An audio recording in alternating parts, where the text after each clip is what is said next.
আসসালামু আলাইকুম। সবাইকে ঈদ উল ফিতরের শুভেচ্ছা। ঈদ মুবারক।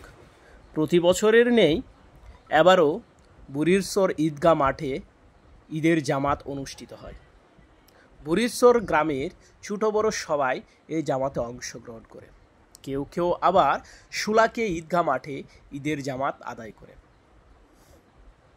শহরের গাড়ির জ্যাম ও মানুষের ভিড়ের কারণে ইচ্ছা থাকা সত্ত্বেও কখনোই শুলাকে ঈদগাহ মাঠে ঈদের জামাত আদায় করা হয়নি।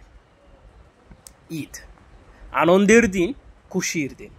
ঈদ শুধু একটি উৎসব নয়, এটি ভালোবাসা, সম্প্রীতি ও সৌহার্দ্যের বার্তা বহন করে। ঈদ আমাদের মনে করিয়ে দেয় আনন্দ ভাগ করে নেওয়ার মধ্যেই প্রকৃত সুখ নিহিত।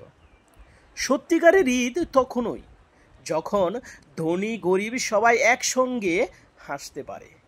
ঈদের প্রকৃত আনন্দ তখনই আসে যখন আমরা পরস্পরের সুখ দুঃখ ভাগ করে নিই।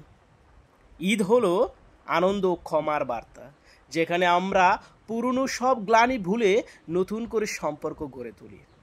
যেখানে ভালোবাসা ও শান্তি থাকে, সেখানে ঈদের প্রকৃত অর্থ খুঁজে পাওয়া যায়।